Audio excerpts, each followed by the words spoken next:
Discussing racism on a micro level is difficult because racism is, by definition, an institutional problem. I will focus on two ways to address racism on the micro level. One is creating an open dialogue for students to discuss race, and the second is empowering the bystander. By empowering the bystander, we are teaching students to address racism when they see it. I propose that schools integrate this into their curriculum. When an issue around race comes up in class, work with students on how to address it. And to address it, I'm looking at these ideas from National Organization for Women. National Organization for Women gives us some basic tips on challenging everyday racism.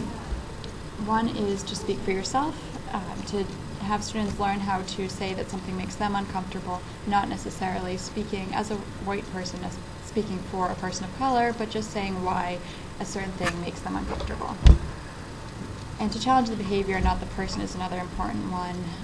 To not, as soon as you call someone a racist, your conversation is probably going to be over. So to be patient with people and to just not look at them as a bigoted person, but to look at their action. In order to do this effectively, I propose that we have practices in class where we have conversations about this, kind of like the mocktail party for those of you who were in Carrie's HBSE class last semester. During mocktail parties, we would get a question that was a thing that someone is likely to say, things that we've all heard a lot, such as one was, why are we giving all these resources to refugees in our community? Why can't they just go back to their country? And then we would talk about how to address that and what to say that would make the person understand and not just isolate, not just alienate them altogether.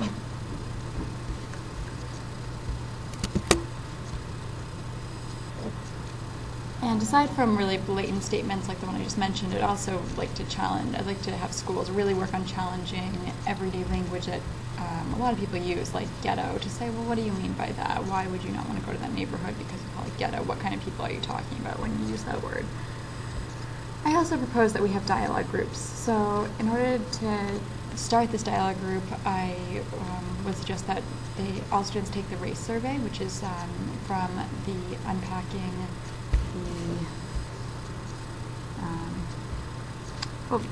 take the race survey, and they will, it's about checking your privilege. So an example of question would be like, how easy is it for you to go into a store and get a Band-Aid of your skin color?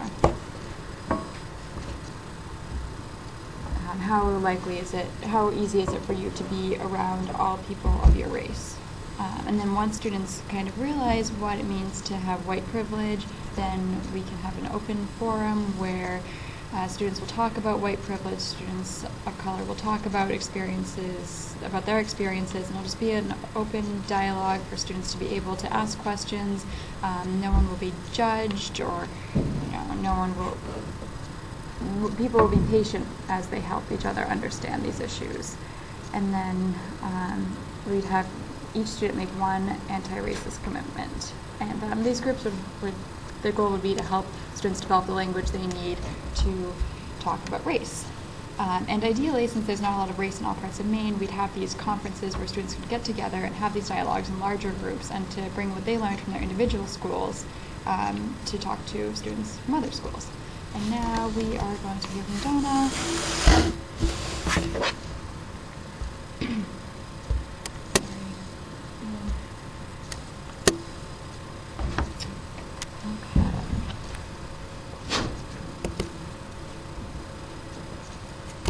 So my focus was on the Messo level,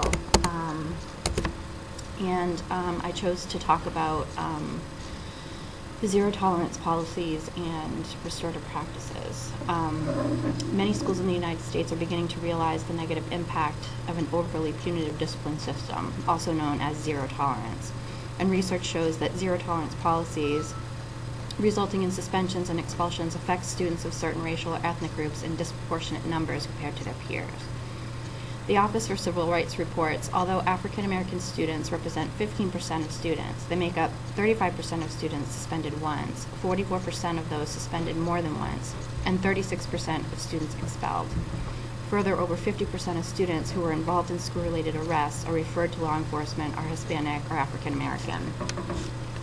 So the new guidelines released from the U.S. Department of Education and Justice assert that schools must administer student discipline without discriminating on the basis of race, color, or national origin. So this has many schools moving toward restorative practices, which promote strategies for building community and resolving conflict.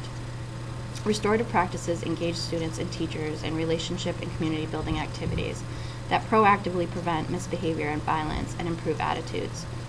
The practices hold students accountable for their behavior and actively engage them in repairing harm they have caused. They learn how their behavior affects others.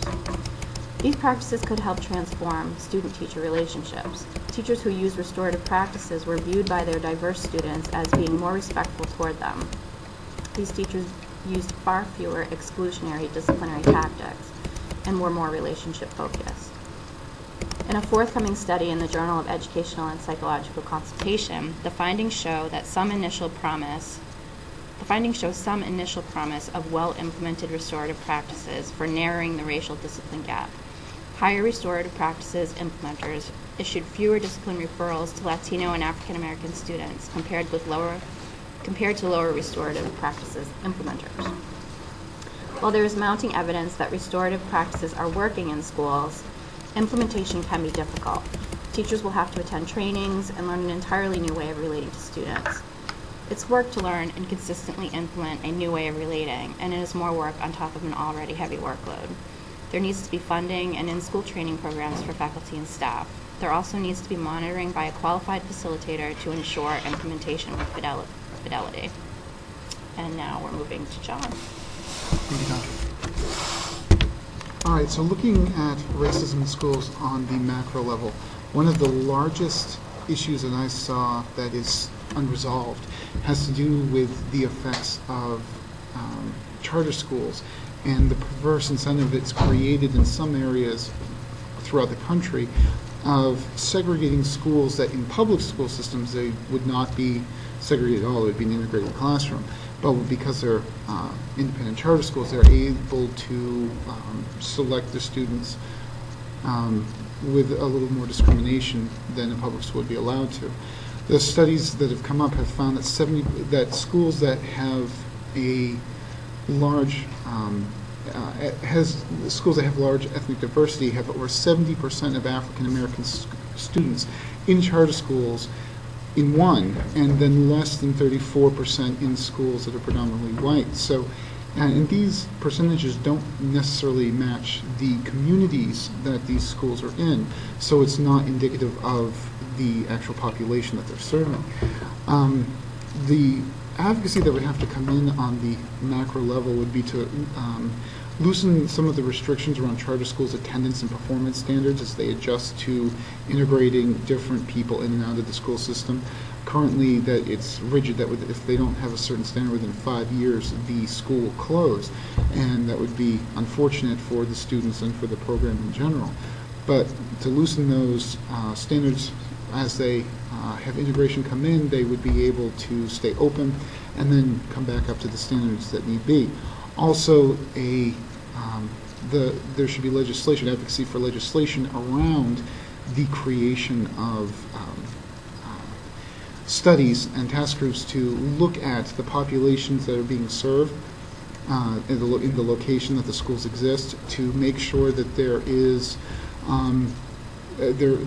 similar numbers between the local public schools and the charter schools to be able to show that they're not being segregated simply based on the school that they're attending.